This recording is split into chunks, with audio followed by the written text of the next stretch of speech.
Welcome, everybody. It's time once again for the next chapter with Charlie Hedges, as he explores turning the page on his life and yours. Hi there, and welcome to the new studio setup of The Next Chapter with Charlie. Today will be the very first official show with our new platform of audio and video. The first episode of 2025 will be published on YouTube as well as your favorite podcast location. Now, I thought that a great way to begin our first show of the year is to enjoy a conversation with our dear friend, Terry Hershey. Terry is the author of 17 books, hugely popular public speaker, landscape architect, and spiritual guide. And oh, by the way, Terry and I have been friends for almost 40 years. I'd like to say neither one of us look like it, but that's not the truth now that we're on video. So let's see what Hirsch has to say as this show comes on the second day of the new year. Yo, Hirsch. Charles. So we're on video now, yes? Yeah. Wow. Yeah. Do I need makeup? How does this work? If anybody needs makeup, look at the top of my head. You can see right. The top of my head needs so makeup. 40 years. So we became friends in Southern California in 86, I think. No, 83. No. I was still in seminary.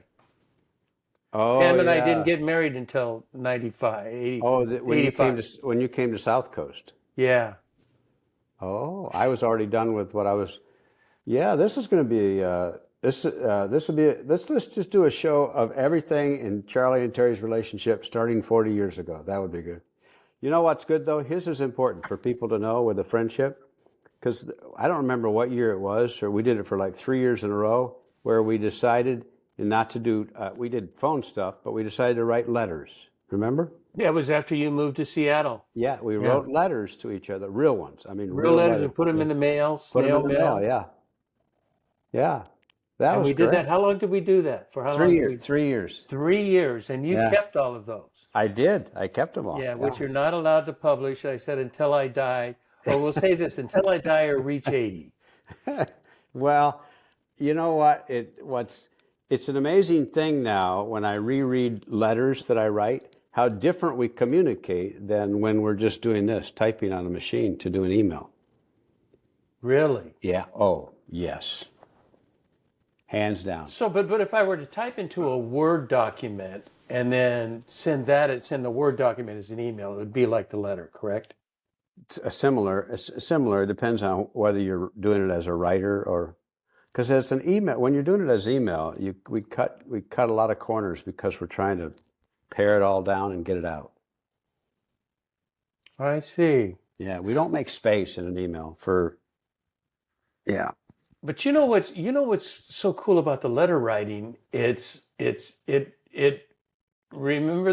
the frog and turtle? Tell the frog and turtle story about the letter. Do you remember that story? The frog and toad? Yeah, frog and toad, frog and turtle. Yeah. Frog and toad. Yeah.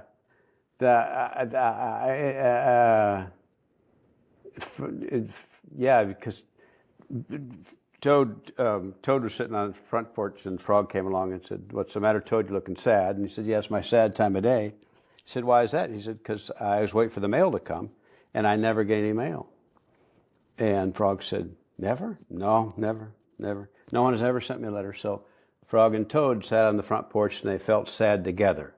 I love that part about the story. They felt sad together. Then Frog said, "I got to go home now, Toad. There's something I must do." So he hurried home, and he found a pencil and a piece of paper, and he wrote on the paper. He put the paper in an envelope, and he put a letter for Toad. And so then he ran out of his house. He saw a snail that he knew, and he said to the snail, "Take this letter to Toad's house and put it in his mailbox." "Sure," said the snail, "right away."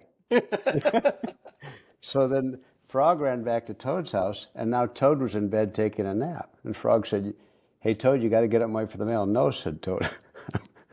I'm tired of waiting for the mail. Frog looked out the window at Toad's mailbox, and the snail wasn't there yet. So he said, "No, Toad, this might be the day. And Toad said, no, I don't think it'll ever be the day. And Frog looked out the window. The snail was not there yet. Frog said, Toad, please try. Maybe this is the day. Toad said, no one has ever sent me a letter before. No one will send me a letter today. And Frog looked out the window, and the snail was not there yet. And Toad said, why do you keep looking out the window, Frog? Frog said, because now I am waiting for the mail.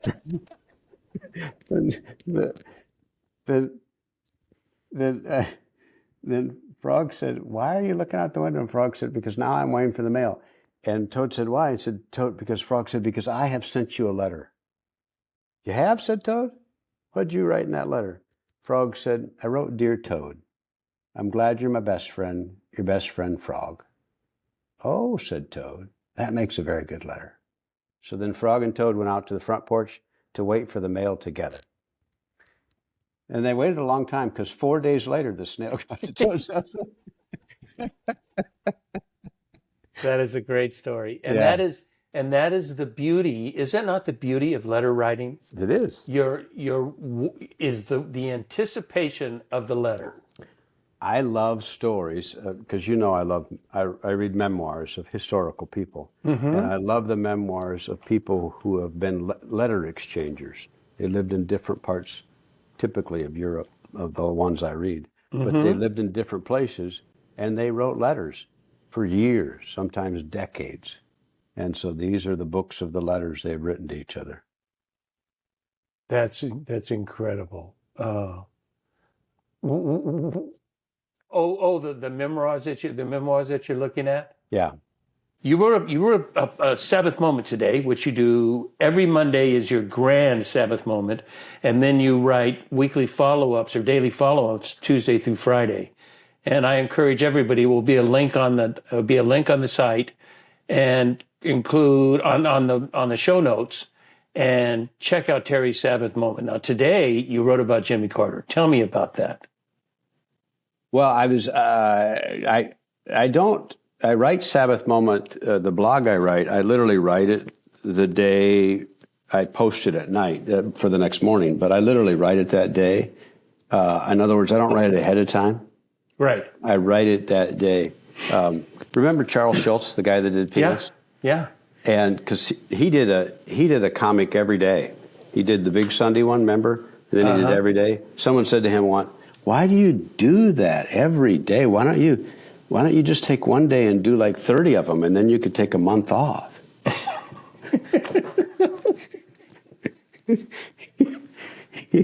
He said, why don't you just tell Rembrandt to knock out all of his paintings, and then he doesn't have to work again?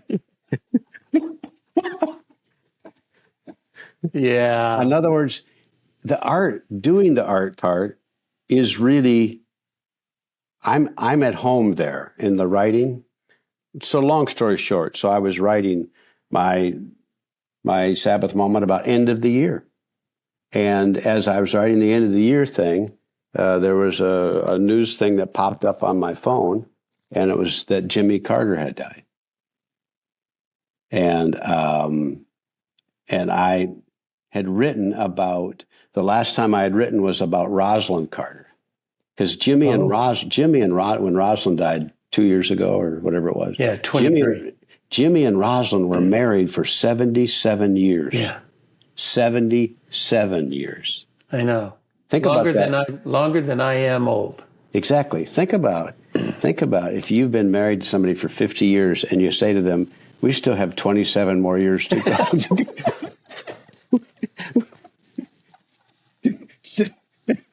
to catch Jimmy and Rosalind.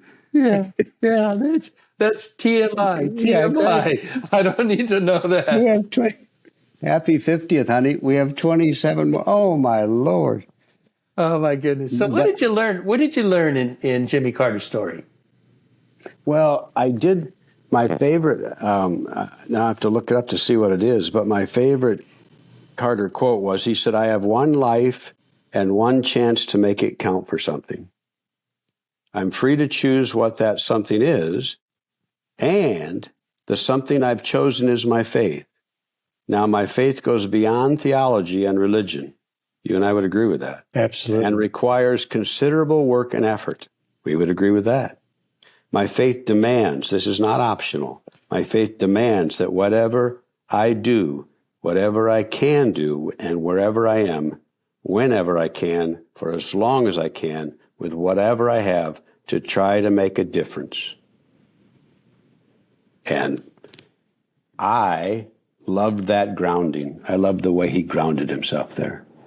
And so I wrote about the fact that the little gestures of goodness and kindness make a difference in our world. So I'm as I was thinking about your quote, I was thinking on make a difference, somehow make a difference. That there's something about that phrase. I've used that phrase a lot. I so agree with Jimmy Carter. I mean, I so agree with the concept of it. But making a difference feels to me almost comparative, and I don't want it to be. I don't want that I made a difference. Their life has changed because of me, or they. I don't know that's exactly what Jimmy Carter. Their life may be better because of something I did. But I like the idea of. With make a difference, let's just say I think it's good to include making an impact. That's a language. I know it may sound like totally synonymous, but there's something about making an impact that rings really true with me, and that is making a difference feels big. Making an impact feels incremental, feels small. You're making you were talking about, or you wrote about. Gentleness, and it's kindness and gentle acts of goodness, as you were listening. And I think for me, kindness is the noun that changes everything. That for me, if I had a noun that I wanted to be known by, which, I don't know that I live up to that, but kindness is a big word for me. Yeah, I forget who made the quote about it, that he used to believe in people who were amazing in terms of how they did performance. He said, now that I've grown older, I'm in awe of kind people or kind act. Kindness. Oh, really? Yeah. And in other words, it's basically, whether you want to use impact or difference, it's just about our measuring, how we measure. And what's the measuring tool we use? Or actually, it's not just the measuring tool. I took my glasses off, but now I realize it's my glasses. It's the paradigm. What paradigm do we use to go through our day? And it's the little differences are a powerful thing. Just when you open a door for someone who needed the door open for them going into the post office because they were carrying stuff, and they actually stop and say, thank you. In other words, they didn't expect that. Yeah. I had experience with that this past week, because Pam and I were on retreat. We were at Christmas in Phoenix. We were out of town. We were with our son, and we had an opportunity. Then we stayed at a resort called the Omni, and it's really nice. It's older. It's not brand new. It's older, and it has class, and just sort of fine Mexican architecture, and it was just wonderful. And the times I had an opportunity to say thank you, I am learning to pause when I say thank you, and to look someone in the eye, just briefly, not stare them down, but look them in the eye and say thank you. And you just see this smile, ear to ear smile, like they've never been told thank you in the past. Well, it's the thing about, because my Sabbath moment is about the permission to be here now. That's really what it's about, to be here now. And just those moments are really that. You pause, and in other words, because anytime when someone sees you, it makes a difference in your life. He sees me. Yeah. He sees me. Yeah. Right? He notices. He pays attention. In other words, he honors that I am present. She. The point is, it's a different world. We're not walking by the moment. That is the moment. Oh, that's a great saying, Terry. That's write that down. We got to. That's a blog. You don't. What did you say? You don't. We're not walking by the moment. We're walking in the moment. Yeah. Yeah, I love that. That is so true, because I was going to say part of this whole package has to do with what we're talking about. Has to do with being if when you're walking in the now, you have to be present in the now. That means, and the distractions that hit us, we are just bombarded with distractions. Well, and we allow ourselves to be bombarded by it, because the culture we live in is that the gift of enough, which is the other phrase I use about that being you have enough. a book titled that, right? The gift of enough, yeah. Yeah. I'm glad you mentioned that, Charlie, and that book is available. But the gift of enough is in the culture we live in, the paradigm we use is that more is never enough. That's the culture, our paradigm. More is never enough. I need one more.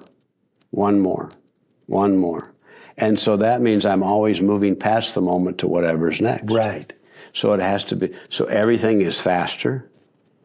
I mean, even we have the capacity, and so even the permission to pause. For example, this device right here, because even if we have to wait for 2 seconds for something, it drives us nuts. Yeah. We don't have the capacity to pause even for 2 seconds. We're like, and we do that with so many areas of our life too. I think distractions. I have even. I'm going to go theological on us right now, but I have even defined the word sin. And sin for me is anything that, sin is anything that distracts us from the love of God. Sin is a distraction. Our acts, they distract us from the love of God, and the love of God is what motivates us, what moves us, what inspires us, and what we feel when we feel that, whether we believe in God or not. It's not even that's not even, but you feel this love from somewhere. You feel this goodness, this happiness, this joy, and I think the distractions are just so freaking distracting. So if you want to get theological, so here's my theological thing: is that if you read through the New Testament, there's only one sermon that Jesus preached, really. All the others are stories. But every encounter that Jesus has, the first thing Jesus does is he pays attention. In other words, look at a certain tree or a certain fruit or a certain bird. In other words, everything is like time out, pause, be here. In other words, whatever the distractions are have gone away. Look at this. In other words, he brings their attention to right here. And that's the power of the parable. Yeah. Is that be here now. Yeah, and the message is about the here-ness of a tree or yes, but one of the distractions for the disciples is when Jesus is just having them notice the tree, is they want to get the moral of the story. In other words, wait a minute, what's this about? In other words, we have to move on from this. We have to go somewhere with this. Yeah. And he's like, just hang with me for a minute, will you? I think that's a literal biblical phrase. Just hang with me for a minute, will you? Yeah. Yeah. I think that's a wonderful idea. You know what I want to do is I want to take a look at 2025 options. What might be good for you in 2025? What might be good for you to do in 2025? And we both have the same feeling about New Year's resolutions. And, I don't want to call them New Year's resolutions, maybe New Year's influences, things that I'm influencing. This is a good time of year. This is a very convenient time of year, end of one year, beginning of another, to say, oh, here are some things I might like to do differently, or might like to, continue doing. But you gave me a phrase that I really think is good to think about, and that's, let's talk about in 2025, Terry. What are things you said? Let's talk about things you honor. I like that. What are the things you honor? And one of the first things that comes to that is honoring the present moment, honoring yourself enough to saturate yourself in this present moment and what's going on. Like right now would be very easy for me to be distracted, with the first time doing the show, cameras rolling. I'm looking at notes and I've got to lose all of that and just fall into this moment with my friend. And so two things. One is because the word honor literally means, the literal translation of honor is, it means to make space. You make space for something. When you honor something, you make space for it. I like that. that. In other words, it's not just a cognitive thing. That's why I like it. In other words, it's not like, okay, I honor you. No, I literally have made space for you. So that's honoring. And so whatever the moment is. And here's a paradigm for you, and then I'll answer your question, if I can. But Michael Jordan, who wasn't bad in his craft. Yep. Right? You ready for this? When he was asked about game-winning shots he had, and by the way, he missed more game-winning shots than he made. Right. Yeah. I know. But when he was asked about them, he said, and I loved this, he said, even though it's just everything was so, speaking of distract, you could be easily distracted, right? And then get the ball stolen away, et cetera. He said, whenever I would go up for that shot, he said, time always froze. Time stopped. In other words, everything was slow motion. What I loved about that is he honored that moment in himself. In other words, it wasn't about, am I going to make it or miss it? Are we going to win or lose? I loved that about that. Yeah. In other words, for them, it was just, he was in the shot. And he said, everything froze. And I was, in other words, he didn't use the word content, but it was like, I was in it. In other words, he was fully alive in that. I loved that. For that moment. For that moment. In that moment. And then the clutter and the chaos and the distractions and all of that happened.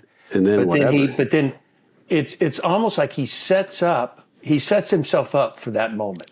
He knows that moment is going to come. And then when that moment appears. So this is, to your point, is we say we want to honor certain things, say in the coming year, say whatever it is, say today, say later. And so my question is, do we set ourselves up for that or not? It's my gardening thing too. I say I want to grow so many things, but do I put the right kind of dirt there or not? Right. And the dirt is everything.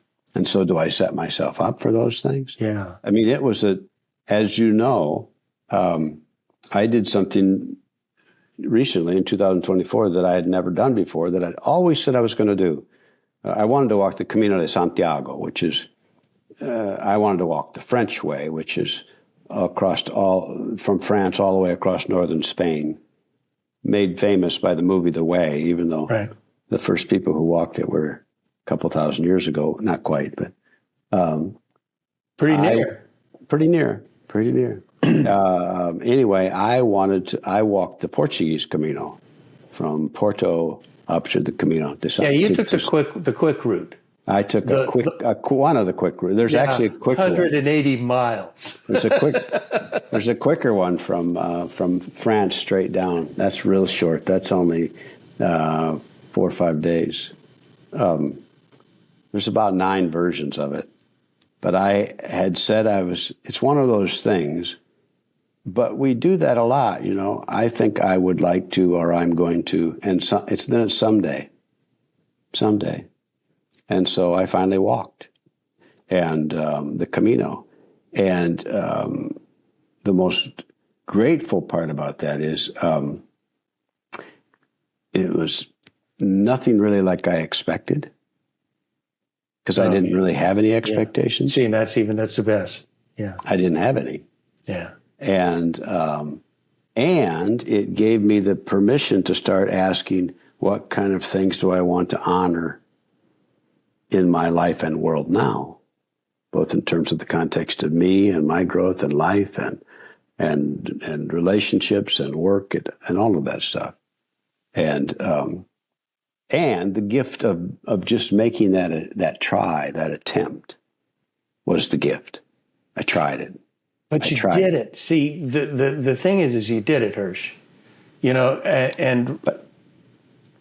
but there are people even who try it, and to that point, there are a lot of people who read, because I was writing while I was walking it, would never be able to technically walk it just physically. Then it's not possible, but they can still walk it virtually. In other words, there's still things we can do with that. Yeah. Yeah.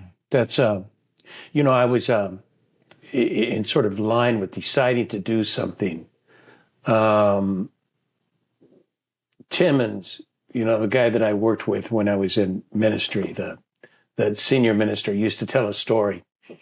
7 birds sitting on a high wire. 5 of them decide to fly away. How many are left? So, you know, you think 2. He says, no, there's 7. Decided. Yeah. They decided they didn't exactly. do it. They didn't. Yeah. And I was at a Guardians baseball game, a playoff game that my son was in. I think it might have been against the Yankees. And sitting behind me were 2 women who were the softball coach for a softball.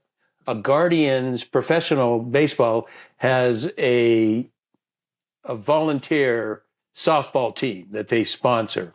And these 2 young women were the coaches of that. And I'm telling you, I've never sat with anybody as knowledgeable of baseball as these 2 women. They were just, you know, we could talk levels of baseball that people don't normally talk. And so, you know, we started kind of a little friendship, a little talking thing. And one of the women said, we were talking about vacations, and one of the women said, you know, I'm going to have to find the time to take a vacation because I never take a vacation. And my comment to her was, can I give you another verb? Yeah. And she said, what? And I said, another verb, you know, not find the time. It's just you make the time. Yeah. You decide to do it and you make the time. It is, and something we'll talk about today, or in a little bit because we're getting close, is choice. And I will say to this too, and I'll add one more element of that too, is that I would have said to her, are you working right now? And she would have said no. I said, so this is kind of a vacation, yes? Mm. I mean, how many of these kind of games do you get to go to? Yeah. And she would have answered probably not a lot, right? Right. In other words, in a playoff game. But I'm saying, honor this. This is a 1-game vacation. In other words, begin to name the places we've already given ourselves the permission to make those choices. You made this happen, I would say to her. And now you're giving yourself grief because you didn't make a longer one happen. And it is a decision. It is a choice. It is. You know, we're getting near the end of the show here, and you know what I'd like to do is I would like to reveal. Let's open ourselves up, and let's reveal what would be, and it's something. It could be something you were already doing, or something new you want to do. But what one thing? Not the top thing, but one of the several things you want to honor in 2025. What would those be? Or what would that be? What I want to honor is that when I'm talking to my friend Charlie, is I want him to go first whenever we have a conversation about this. Well, you know what we're going to do is that the next time we talk, I'm going to let you host your show, Yeah, and then you could make me go first. yeah. That reminds me back in the day. I'm gonna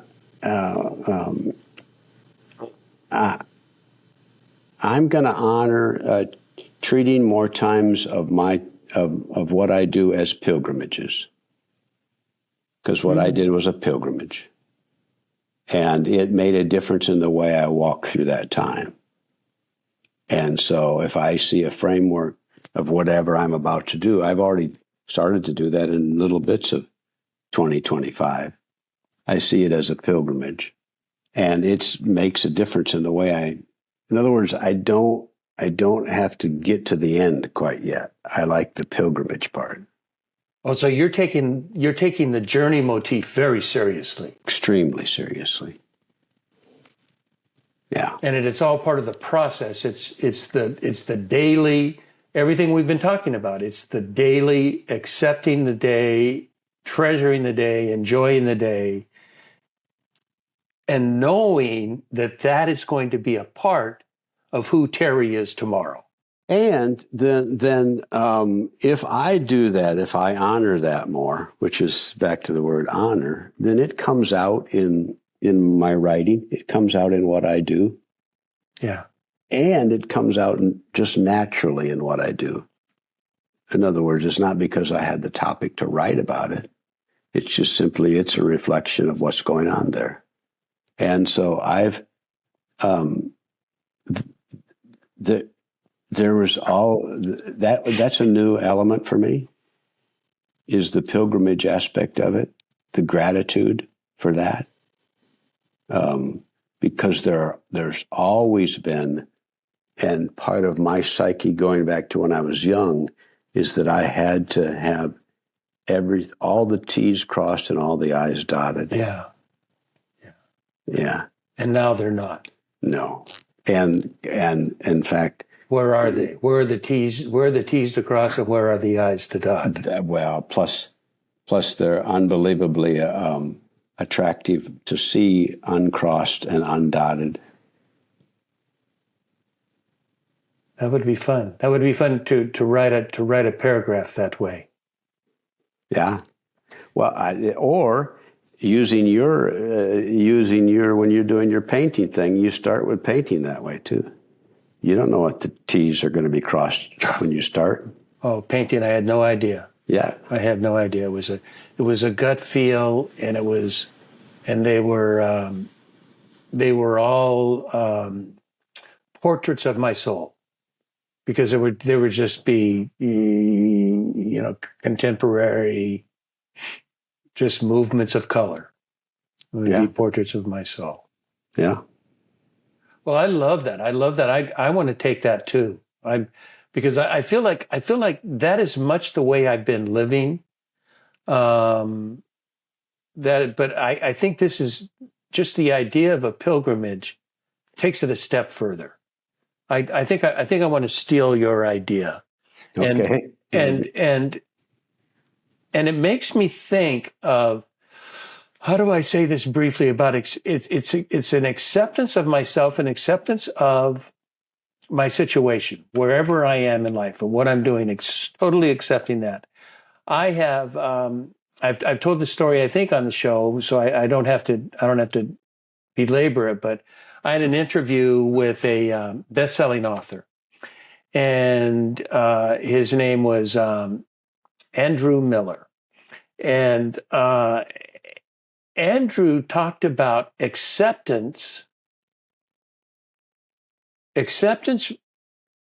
that what I had done, what happened to me as a child, and being abandoned and neglected and rejected, and some pretty, it was pretty serious stuff. That wasn't something that was done to Charlie. That was something that made Charlie who he is today.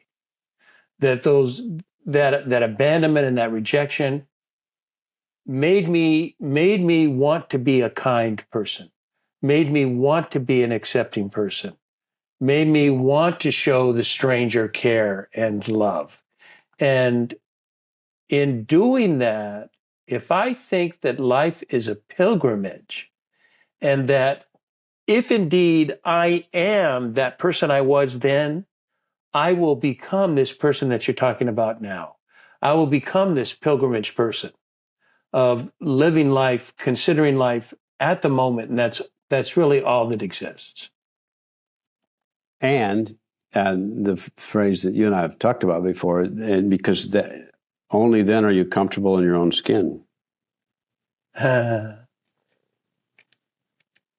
true. Yeah. How true. I love that. Well, thanks, Hirsch. Thanks for the first show. Yeah, well, I'm glad I'm glad you finally are of the age where you can kick into video now. Yeah. It took a few years. I think 7 years. This is show number 347. Can you believe that? No, that's great. And you remember how it started? Yeah. It started with you and me doing 15 shows maybe. Do you remember the name of the show? It came from one of your sayings. What was it? The Permission to Be You.